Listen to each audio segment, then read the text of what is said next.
ஒருத்தர் சொல்வார், பத்திரிஜி சொல்வார் நல்ல தமாஷா. அந்த ஆள் வந்து இப்போ வந்துட்டு இப்போ உட்காந்துட்டு போனோடனே 1 hour he was boring subject ஏதோ பேசினாருன்னு சொல்லிட்டு. அப்படி வந்து ஒரு எதை கேட்கணும் அதை அவர் பேசினாருனாக்கா கேட்கக்கூடாது. சொன்ன சாரி சார், இப்போ வந்து அதுக்கான டைம் இல்லை, 2 பேர் உட்காந்து தியானம் பண்ணுவோமா அப்படின்னு சொல்லி 1 மணி நேரம் தியானத்தில் செலவு பண்ணியிருந்தா 2 பேருக்கும் பிரயோஜனமாக இருந்திருக்கும்ல. கவனக்குறைவு நிறைய இருந்துட்டா சின்ன பசங்க படிக்கிற பசங்களுக்கெல்லாம் கவனக்குறைவு வந்துடும். வந்துட்டாக்கா அவங்க பாடத்தையே கவனிக்க மாட்டாங்க. அப்புறம் கிடுகிடுன்னு எக்ஸாம் வந்துடும், கஷ்டப்படுவாங்க. அப்புறம் தேரவே முடியாது. பிறக்கும்போதே நல்ல பெரியவங்க ஆசீர்வாதம், கடவுள் ஆசீர்வாதம் கிடைச்சி ரொம்ப நல்லா உயர்வாங்க வாழ்க்கையில். ஆனால் சில பேருக்கு ஆரம்பத்துலேருந்து ரொம்ப பிரபலமாக இருக்கும். அவங்க வந்து திண்டாடுவாங்க வாழ்க்கையில். மேலே ஒரு பர்டிகுலர் லெவலுக்கு வரத்து இந்த ஏன் அந்த மாதிரி இருக்குங்கிறது எல்லாமே கர்ம காரணம். எதிர்காலத்தில் என்ன மரம்போதோ அதை இதை பொறுத்த இந்த ஜென்மத்தில் நாம் எப்படி இருக்கோமோ, நல்லவனாக இருக்கிறோமோ கெட்டவங்க அதை பொறுத்துக்கு அடுத்த ஜென்மம் அதை will be determine by the present acts. இந்த நிகழ்காலத்துக்கு நாம் என்ன செய்கிறோமோ அதை பொறுத்தருக்கு எதிர்காலத்தில் வர வேண்டிய நன்றியும்.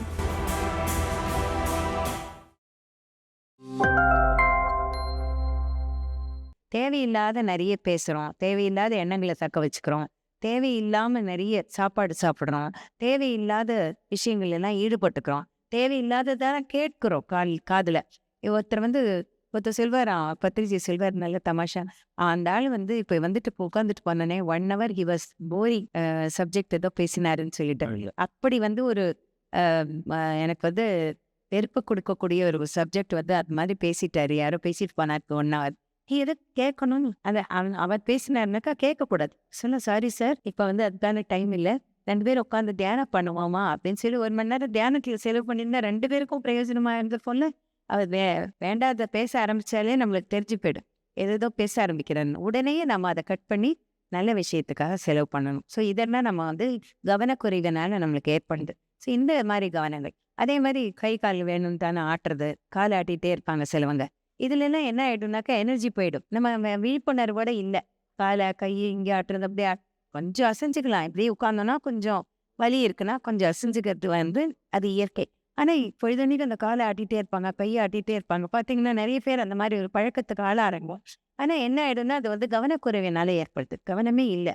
அப்படி செஞ்சோம்னா அந்த எனர்ஜி வேஸ்ட் ஆகிடும். காலை ஆட்டக்கூடாது, சும்மா உட்காந்துக்கலாமே, அதில் எது காலை ஆட்டி உட்காரணும். ஸோ பேசாமல் அந்த கால் மேலே நம்மளுக்கு கண்ட்ரோல் இருக்கணும். நம்ம உடம்பு மேலே நம்ம ஆதிக்கம் இருக்கணும். நம்ம மனசோடைய ஆதிக்கம் நம்ம உடம்பு மேலே இருக்கணும். உடம்பு வந்து மனசை ரூல் பண்ண ஆரம்பிச்சிருச்சுன்னா எல்லாமே அவதாளமாக போயிடும், நிறைய கஷ்டங்கள் வரும். ஆனால் வந்து நம்ம வந்து நம்மளுடைய மனசு தான் அந்த ரூலிங் டெய்ட்டி, அதாவது அதுதான் வந்து அரசனாக இருக்கணும், அரசாட்சி செய்யணும். அந்த மாதிரி ஆளுமையை தான் வந்து வச்சுக்கணும். ஆனால் அதே சமயம் தியானம் எல்லாம் செய்யும்போது இன்னும் ஆன்மீகமாக போகும்போது ஆன்மான்னு நினச்சி பார்க்கும்போது மனசு கீழே தான் இருக்கணும். மனசு இல்லாமல் அதுக்குள்ள வழிகளை நம்ம பார்க்கணும். ஸோ அன்றாட வாழ்க்கையில் வந்து நம்ம மனசு சொல்லபடி உடம்பு கேட்குறது இல்லையா, காலாட்டிட்டு உட்காந்துருக்கக்கூடாது. அதே மாதிரி அங்கேயும் இங்கேயும் எங்கேயோ பார்க்கறது, நம்ம கண்ட்ரோலே இல்லாமல் இருக்கிறது. கவனக்குறைவு நிறைய இருந்துட்டா சின்ன பசங்க படிக்கிற பசங்களுக்கெல்லாம் கவனக்குறைவு வந்துடும். வந்துட்டாக்கா அவங்க பாடத்தையே கவனிக்க மாட்டாங்க. அப்புறம் கிடுகிடுன்னு எக்ஸாம் வந்துடும், ஒன்றுமே தெரியாமல் பாவம் கஷ்டப்படுவாங்க. அப்புறம் தேரவே முடியாது. இந்த காலத்தில் படித்தாலே வேலை இல்லை, படிக்காட்டா கேட்கவே வேண்டாம். ஸோ அந்த மாதிரி ரொம்ப கஷ்டத்தில் ஆயிடுவாங்க. இந்த அடுத்த ஜென்ரேஷன் வந்து ரொம்ப மனச்சுமையிலையும் கஷ்டத்துலையும் ஆயிட்டுருக்கு இருக்காங்க. அப்படிதான் வேலை கிடைச்சாலும் மனசுமை, மன சோர்வு, மன சுமை ஆயிடுது, மன கஷ்டம் வந்துடுது. ஆனால் வந்து நம்ம அதுலேருந்தெல்லாம் விடுபட வைக்கணும் அவங்கள. அடுத்த ஜென்ரேஷனுக்கு மாணாக்கர்களுக்கு நிறைய அந்த தியானத்தை சொல்லிக் கொடுக்கணும். ஆன்மீக விஷயங்கள்லாம் தெரிஞ்சுட்டாங்கனாக்கா கவனத்தோடு எப்படி வாழறது அப்படிங்கிறது அவங்களுக்கு தெரிஞ்சிடும். இப்போ கொஞ்சம் விஷயமாவது நம்ம கவனத்தோடு எப்படி வாழறதுங்கிறத நம்ம தெரிஞ்சுட்டோம். அடுத்தது வந்து நம்ம வந்து நம்மளுடைய வாழ்க்கைங்கிறது என்னது, எப்படி அது சித்தரிக்கப்பட்டிருக்கு, என்னதுனால சிலவங்கள்லாம் நல்லா வாழ்ந்துட்டு இருக்காங்க, என்னதுனால சிலவங்கள்லாம் இன்னும் ஏழ்மையிலையும் கஷ்டத்துலையும் வாழ்த்துட்டு இருக்காங்க. நம்மளுக்கு கேள்வி எழுதில்ல மனசுல. நம்ம எந்த தப்புமே செய்யல இருந்து கூட நமக்கு வந்து நம்ம தப்பு கண்டுபிடிக்கிறாங்க மற்றவங்க. ஏன் இப்படி நடக்குது வாழ்க்கையில, ஏன் இப்போ இதெல்லாம் என்னதான் நடந்துட்டு இருக்கு, ஒண்ணுமே புரியலையே அப்படிங்கிற ஒரு மனநிலை, அந்த கேள்விகள்லாம் எல்லாருக்குமே இருக்கு. அதுக்கு தான் எது நம்மளுக்கு பதில் சொல்லும், அந்த லா ஆஃப் அதாவது கர்ம வினை பயன். அது கர்ம வினை விதி, அது ஒரு விதி, அது கர்ம விதி அப்படிங்கிறது வந்து பெரிய லா. அது இங்க எல்லாம் இருக்குல்ல, இந்த ரோட்ல போனோம்னாக்கா வலது சைடுல இடது பக்கமா தான் போனோம். கீப் லெஃப்ட்ன்னு போட்டிருப்பான். பார்த்துருக்கீங்களா? இடது பக்கமா தான் போகணும். வலது பக்கமா போனோம்னாக்கா புடிச்சு ஃபைன் போட்டுடுவான். ரூ. 500 அப்படின்னு சீட்டு எழுதிடுவான். அந்த மாதிரி ஃபோட்டோ பிடிச்சிடும் போலாம். வெளிநாட்டுலலாம் ஃபோட்டோ எடுத்துப்பாங்க. தப்பான சைடுல போனோம்னா. உடனேயே நம்ம வீட்டுக்கு நம்ம போய் சேர்றதுக்கு முன்னாலேயே அந்த ஃபைன் இருக்கிற நோட்டீஸ் வந்து சேர்ந்துரும். 2 தடவை கட்டலன்னா லைசென்ஸ் கேன்சல் ஆயிடும். அந்த மாதிரிலாம் விதி வந்துருக்கு. ஸோ இதெல்லாம் சில சாலை விதிகள். எத்தனையோ விதிகள் இருக்குல்ல. அந்த விதிகள்ல கர்மா விதிங்கிறது ரொம்ப முக்கியமானது. இது கண்ணுல பார்க்க முடியாத விதி. ஆனா வந்து ரொம்ப சிறப்பான நீதியை நிலைநாட்டக்கூடிய விதி. நீதி இங்க இருக்கு. நீதி இங்க இருக்குப்பா. நியாயம், நேர்மை இருக்கு அப்படின்னு நம்ம நினைக்கிறோம்னா, அது எதனாலன்னு இந்த ஒரு விதியினால் தான். இந்த ஒரு எழுதப்படாத விதி. ஆனா நம்ம எல்லாரும் முக்கியமா தெரிஞ்சுக்க வேண்டிய ஒரு விதி. வினை உண்டாக்கக்கூடிய ஒரு கர்மா விதி. இந்த கர்மா விதி நம்ம ஏன் தெரிஞ்சுக்கணும்னு ஆசைப்படுறோம்னா, நாமளே நம்ம வாழ்க்கையில பார்க்குறோம். நம்ம இந்த உலகத்திலேயே எத்தனையோ பேர் ரொம்ப செழிப்பா இருப்பாங்க. அதே குடும்பத்திலேயே இன்னொரு ஆள் ரொம்ப வறுமையில இருப்பான். அன்றாட சாப்பாட்டுக்கு கூட வழி இல்லாம இருப்பான். அதே ஃபேமிலியில இருக்கிறாள். ஏன் அப்படி அப்படின்னு நமக்கு தோன்றது இருக்கு இல்லையா? நிறைய பேர் சிந்திச்சு பார்த்துருப்பாங்க. இப்படியே இப்படியே இந்த மாதிரி ஒரு சந்தர்ப்பம் அவங்க வாழ்க்கையில் வந்துருப்பீங்க. ஸோ அதில் வந்து முதல் விஷயம் வந்து why should one person be brought in the lap of luxury and another in absolute poverty? So லக்ஸுரின்னு சொன்னால் இந்த படம், அந்தஸ்து எல்லாமே. அண்ட் அது இல்லாமல் இன்னொரு ஆள் வந்து ரொம்ப ஏழ்மையிலேயே இருக்கிறாள். பக்கம் பக்கத்திலே இருப்பாங்க ஏழ்மையில இருக்கிறவங்க. அது ஏன் இப்படி? அது எல்லாத்துக்குமே ஒரே காரணம் தான், கர்ம சித்தாந்தம். அதாவது போன ஜென்மத்தில் செஞ்ச காரணம். அந்த கர்மா நமக்கு வந்து இப்போவும் அது தொடர்ச்சியாக வந்துட்டு இருக்கு. அதனால தான் அது அந்த மாதிரி. அடுத்த கொஸ்டின் வந்து ஒரு ஆள் வந்து ஒரே குடும்பத்தில் ஒரு பையன் ரொம்ப நல்லா படிக்கிறவன், சின்ன பையன் ரொம்ப நல்லா படிப்பான். அவன் ஸ்டேட் ரேங்க் வாங்குவான், ஆர்க் வாங்குவான். ஆனால் பெரியவன் வந்து 10ஆம் கிளாஸ் பாஸ் பண்ணுறது கூட திண்டாடுவான். 4 தடவை எழுதி வச்சு பாஸ் ஆக முடியும். ஏன் ஒரே வீட்டில் ஒரே ஃபேமிலி இப்படி இருக்குன்னால அது ஏன் அப்படி? அதுக்கும் ஒரு கர்மவினை தான் காரணங்கிறது எனக்கு தெரியும். Why should one person be born with saintly qualities and another with criminal tendencies? அப்படின்னா ஒரு ஆள் வந்து ஒரு தெய்வீக தன்மை இருக்கிற ஒரு ஆளாக இருப்பான் ஒரே கோஷத்தில். இன்னொரு ஆள் வந்து கடவுள் பேரில் நம்பிக்கை இல்லை, நாத்திகனாக இருப்பான். ஏன் அந்த மாதிரி எனக்கு criminal tendencies, அதாவது ஏதாவது தப்பு செஞ்சுட்டே இருக்கிறாள், அந்த மாதிரி இருப்பான். நிறைய தொந்தரவு இருக்கிறாள். ஒரு ஆளுக்கு ரொம்ப நல்ல தெய்வீக குணத்தில் இருக்கிறவனா இருப்பான். ஒரே குடும்பத்திலேயோ Why should some be linguistic, artistic, mathematically inclined or musical from the grade? நாமளே பார்த்துருப்போம் நிறைய பேர் குடும்பங்களில் ஒரு பையன் ரொம்ப நல்லா பாடுவான். அவனுக்கு பாட்டில் ரொம்ப ஈர்ப்பு இருக்கு. ஆனால் அதே குடும்பத்தில் ரேடியோ கூட பார்க்க மாட்டாங்க, பாட்டு கூட வைக்க மாட்டாங்க. அவங்களுக்கு வந்து ஏகப்பட்ட அந்த ஆளுக்கு மட்டும் ஒரு தெய்வீக ஒரு இது இருக்கும், ஒரு உணர்ச்சி இருக்கும், பாட்டில் ஒரு பிரச்சனை இருக்கும். ஸோ அந்த மாதிரி இருக்கிற ஏன் ஒரு வித்தியாசம் இருக்குது, ஏன் ஒரு டிஃப்ரென்ஸ் இருக்குது ஒரு பையனுக்கும் இன்னொரு பையனுக்கும், இல்லை ஒரு ஆளுக்கும் இன்னொரு ஆளுக்கும். இப்போ எல்லாரும் எஸ்பி பாலசுப்ரமணியம் மாதிரி பாடிட்டு இருக்க முடியும். அந்த அளவுக்கு இல்லாத எத்தனையோ பேர் திண்டாடுவாங்க. கொஞ்சோண்டு பாட்டு தெரிஞ்சு திண்டாடுவாங்க. வாழ்க்கையில் சாப்பாட்டுக்கே வழி இல்லாமல் இருக்காங்க. ஸோ அதே போல் சில பேர் வந்து மற்றவங்களே நம்ம பார்த்துட்ருக்கோம் எப்படி இருக்கேன். ஸோ இதுக்கு எல்லாமே காலையில் நம்ம வந்து கர்மா தேரி கர்மசித்தாள்னா இதெல்லாம் ஏன் வருதுங்க நம்ம ஆராய்ச்சி பண்ணி தெரிஞ்சுக்கலாம். Why should some be blessed and others cursed from their birth? சில பேர் வந்து அந்த ஒரு இதிலேயே, அதாவது பிறக்கும் போதே நல்ல பெரியவங்க ஆசீர்வாதம், கடவுள் ஆசீர்வாதம் கிடைச்சி ரொம்ப நல்லா வருவாங்க வாழ்க்கையில். ஆனால் சில பேருக்கு ஆரம்பத்துலேருந்து ரொம்ப பிரபலமாக இருக்கும். அவங்க வந்து திண்டாடுவாங்க வாழ்க்கையில். மேலே ஒரு பர்டிகுலர் லெவலுக்கு வந்து திண்டாடுவாங்க. ஏன் அந்த மாதிரி இருக்குங்கிறது எல்லாமே கர்மா காரணம். கர்மான்னு சொன்னால் போன ஜனத்தில் பண்ணின நல்லதை கெட்டதும் அதை நம்ம ஆராய்ச்சி பண்ணி என்னதுன்னு தெரிஞ்சால் நமக்கு தெரியும். நாம் எப்படி இந்த ஜென்மத்தை நம்ம எப்படி செய்யணும், எப்படி இருக்கணும், எப்படி வாழ்ந்து வரணும், எப்படி நம்ம வாழ்க்கையை சிறப்பாக பண்ணிக்கணுங்கிறது உங்களுக்கு தெரிய வரும். இது நம்ம ஒவ்வொரு ஸ்லைடாக எடுத்து பார்த்து அடுத்தது நம்ம கர்மன்னா என்னதுங்கிறது. அது இந்த கர்ம விதிப்படி என்னன்னாக்கா, நம்ம எல்லாருமே ஏன் தெரிஞ்சுக்கணும் அப்படின்னாக்கா, ஏன் அந்த மாதிரி ஒரு ஒரு இன்இக்வாலிட்டி, அதாவது ஒரு சமத்துவம் இல்ல. சில இடங்கள்ல ரொம்ப நல்லா இருக்கு எல்லாமே. சில இடங்கள்ல சிலதெல்லாம் சரியில்ல. சில மனிதர்கள் சிறப்பா இருக்காங்க. சில மனிதர்கள் சிறப்பா இல்ல. ரொம்ப நமக்கு கெட்டவங்களா தோணும். ஆனா அவங்க கோயில்ல நெறைய பணம், காசு, சௌகரியமா நல்லா இருப்பாங்க. இத்தன கெட்டவனா இருக்கான், நல்லா இருக்கானே அப்படின்னு சொல்லுவோம். ஏன் அப்புறம் அவனுக்கு எல்லாம் நல்லதா நடக்கும். கெட்டவனா இருப்பான். ஆனா எல்லாம் நல்லதா நடக்கும். அவனுக்கு மாத்திரம் ஏன் நல்லதா நடக்குது?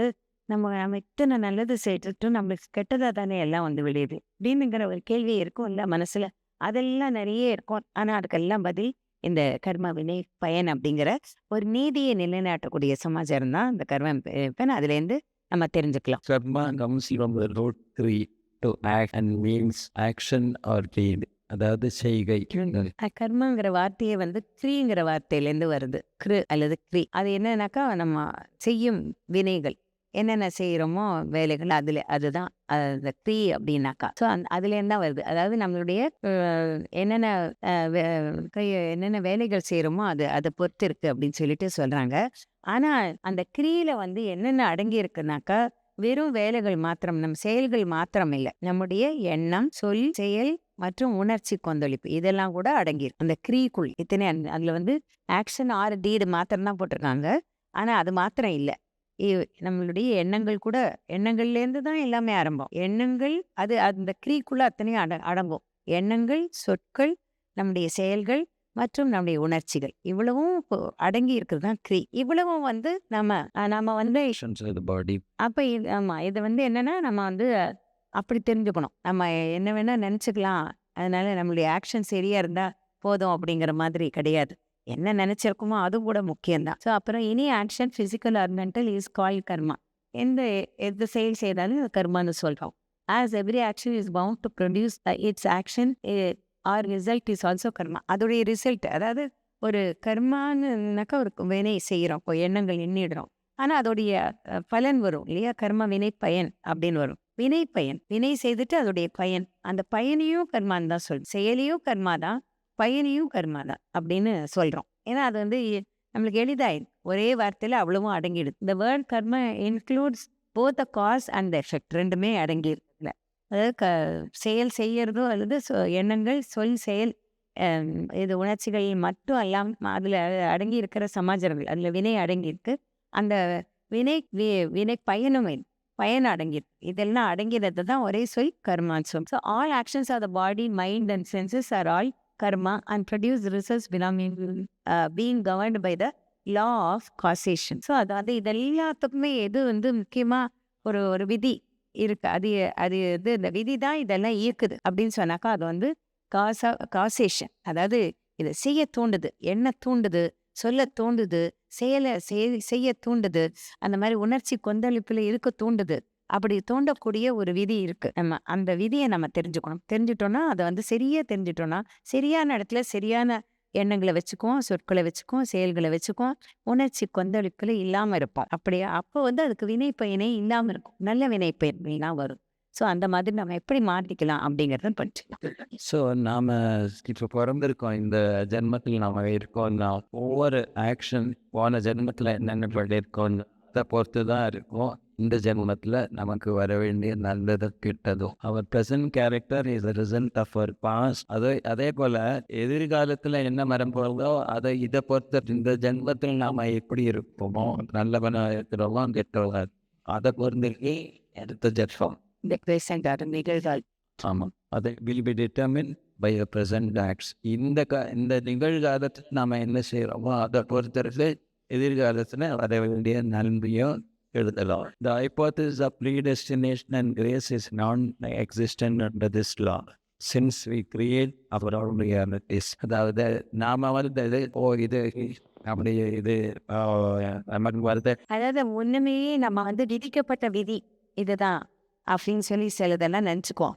என்னப்பா மாத்துறது என்னுடைய விதி அப்படின்னு சொல்லுவோம். நாம் அதில் பங்கேற்றுக்காத மாதிரியும், நாம் ரொம்ப எதுவுமே தப்பு செய்யாத ஆள் மாதிரியும், நாம் அபவ் போர்டு, நான் எந்த தப்பும் செய்யலப்பா, அது விதி அப்படி ஆயிடுச்சு அப்படின்னு சொல்லுவோம். ஆனால் அந்த மாதிரி கிடையவே கிடையாதுன்னு சொல்லியிருக்காங்க அவங்க. என்ன சொல்கிறாங்கனாக்கா அந்த மாதிரி இல்லவே இல்லை. அந்த hypothesis of predestination and grace is non-existent under this law since we create our own realities நாம தான் நம்முடைய வாஸ்தவங்களை, நம்முடைய உண்மைகளை உருவாக்கிக் கொள்றோம். அப்படிங்கும்போது விதிங்கிறத எப்படி நம்ம விதி பேர்ல குத்தத்த சுமத்த முடியாது. நம்ம வந்து அந்த பொறுப்பை எடுத்துக்கணும். நாம தான் செஞ்சிருக்கோம். நம்ம செஞ்சதனுடைய பயன் தான் நம்மளுக்கு எதிர்வினையா வந்து நிக்குதே தவிர்த்து, வேற யாருமே நன்றும் தீதும் பிறர் தர வாரா. யாருமே எதுவுமே செய்ய முடியாது. நாம தான் செஞ்சுக்கிறோம். நம்மளுடைய கஷ்டம் அதுவும். விதின்னு யாரும் விதிச்சு அங்க வைக்கல. அதத்தான் அந்த அந்த 2வது பாயிண்ட் தான் சொல்லுது. அப்புறம் இந்த doctrine of karma includes the law of compensation. அதாவது இந்த கர்மால வந்து ஒரு காம்பன்சேஷன் ஒண்ணு இருக்கு. அந்த includes the law of compensation. அதாவது உங்களுக்கு ஈடு கட்டக்கூடிய ஒரு விதி அதுவும் இருக்கு இதுல. அப்புறம் வந்து exactly polarities in nature bring perfect balance and compensation exist for every act of ours. அதனால வந்து அந்த பொலாரிட்டிஸ் இன் நேச்சர், அதாவது இயற்கையில காணும் அந்த வித்தியாசங்கள், நிறைய வித்தியாசங்கள், அதெல்லாம் வந்து அது ஒரு பேலன்ஸ் கொண்டு வரும். ஏன் அப்படி வித்தியாசங்கள் இயற்கையில வருது? இப்ப நல்லா சூடா இருந்ததுன்னா சாயங்காலம் பார்த்தீங்கன்னா அந்த வெயில் கொளுத்தி முடிஞ்சாக்க உடனே ஒரு மழை பெய்யும். பார்த்துருக்கோம்ல. அந்த மாதிரி ஏன் ஆகுது? அது வந்து பேலன்ஸ் பண்றதுக்கு, அந்த சூட்டை தணிக்கிறதுக்காக அந்த மழை பெய்யும். ஸோ அந்த மாதிரி இயற்கையில இருக்க மாதிரியே நம்மளுக்கும் வந்து அந்த கர்ம வினைப்பயன் அதிகமா ஆக ஆக அது நல்லது செய்ய செய்ய அதுலேருந்து கொஞ்சம் விமோச்சனம் நம்மளுக்கு கிடைக்க வாய்ப்பு இருக்கு அப்படின்னு சொல்றாங்க. ரொம்ப நம்மள போட்டு வறுத்து எடுக்கணும், பழுத்தி எடுக்கணுங்கிற மாதிரி இல்ல இந்த விதி. லா ஆஃப் கர்மா அப்படி கிடையாது. நாம புரிஞ்சுக்கணும். நாம செஞ்சதுக்கு தான் பயன் இது. இப்பவாவது திருந்தி வாழலாமே, இப்பவாவது படிச்சுட்டு நல்லா இருக்கலாமேன்னு தான் சொல்லுவேன். So a person may reap the result of compensation for his work either in this life or after their death in another incarnation. So இந்த ஜென்மத்திலயோ அல்லது அடுத்த வரப்போற பல ஜென்மங்களையும் நம்ம வந்து நம்மளுடைய நல்ல கர்மாக்களை, நல்ல சமாச்சாரங்களை, நல்ல செயல்களை, சொற்களை, நல்ல எண்ணங்கள்னால, நல்ல ஆரோக்கியமான உணர்ச்சிகள்னால நம்ம வந்து மற்றவங்களுக்கு எல்லாருக்கும் நன்மையை செஞ்சுட்டோம்னாக்கா நம்ம வந்து நிறைய கர்மத்தோடைய தாக்கத்திலேருந்து நம்ம தப்பிச்சுக்கலாம். கர்ம வினைங்கிறது பெரிய தாக்கமா இருக்கும் நம்மளுக்கு. ஏன்னா எதிர்பார்க்காத நேரத்துல அது வந்து நிற்கும். திடீர்னு ஒருத்தர் ஒரு குடும்பத்துல சம்பாதிச்சுட்டு வரவர் காணாம போயிடுவாரு. இல்ல அவர் அவ்வளவுதான். ஒரு பாடி மாத்திரம் தான். திடீர்னு ஆகிறது இல்லையா? எத்தனையோ குடும்பங்கள் சின்ன சின்ன குழந்தைங்க இருப்பாங்க. என்ன செய்வாங்க? எதுவுமே தெரியாம, என்ன இருக்கு அப்படின்னே ஒண்ணுமே தெரியாம தத்தளிக்கிற குடும்பங்கள் எவ்வளவோ இருக்கு இல்லையா? ஷாக் மாதிரி அப்படிதான் வரும். ஆனாலும் அதை தாங்கிக்கிறக்கூடிய ஒரு சக்தி கூட நம்மகிட்ட இருக்கு. அது கூட நம்மளால அது கூட இருக்கு அப்படிங்கிறது தான் அந்த விதி சொல்லுது. நம்ம கிட்ட சரியான விதத்துல அதை புரிஞ்சுட்டோம்னாக்கா நம்ம வந்து அதை கூட தாங்கி எல்லாத்தையுமே தாங்கும் எதையும் தாங்கும் இதயம் நம்ம கிட்ட இருக்கு அப்படிங்கிறத சொல்லித்தருது தான் இந்த யோக மார்க்கம் அப்படிங்கிறது. புரிந்தது இல்லையா? The compensation for apparent physical suffering and misery of a good and virtuous man or woman on this earthly life is to be found in the soul life. அந்த மாதிரி இன்னும் இதை நாம ஏதாவது அதுக்கு ஈடு கட்டுறதுக்காக நிறைய எத்தனையோ கஷ்டம் வந்துருச்சுப்பா, இனி எதுக்கு இந்த மாதிரி அப்படின்னு மனம் திருந்தி நம்ம வந்து நிறைய பேரை ஏமாத்தி சம்பாதிச்சிட்டோம், நிறைய சேர்த்து வச்சிட்டோம். இனிமே எதுக்கு இந்த மாதிரி வேண்டாம், இனியும் கஷ்டமும் பட்டுட்டோம், சரி இந்த கஷ்டமே அதனால தான் வந்திருக்குன்னு சொல்லி அந்த சொத்துக்களை விற்று மற்றவங்களுக்கெல்லாம் பொறுத்து அதை வந்து சரி கட்டிடுவாங்க. ஸோ சரி கட்டும்போது என்ன ஆகும்னா இந்த உலகத்துல அடுத்து வர உலக வாழ்க்கையில மாத்திரம் இல்லாம நம்ம இதை தாண்டி, இந்த உலக வாழ்க்கையை தாண்டி, இந்த பூமி வாழ்க்கையை தாண்டி, பூலோக வாழ்க்கையை தாண்டி மேல் உலகங்களுக்கு போகும்போது அங்க கூட நம்மளுக்கு வந்து அதோடைய பரிசு கிடைச்சிட்டு இருக்கும். அப்படி நல்லது இங்க செஞ்சோம்னாக்கா எங்கெல்லாம் நம்மளுக்கு அதோடைய பரிசு கிடைச்சிட்டு இருக்கு. இங்க மாத்திரம் இல்லாம மேலுலகங்களையும் அந்த பரிசு கிடைக்கும் அப்படின்னு சொல்றாங்க. So the law of retribution which is ancillary to the law of karma provides that every crime or wrong act brings its own punishment through this law, whether it is found in this life or next life.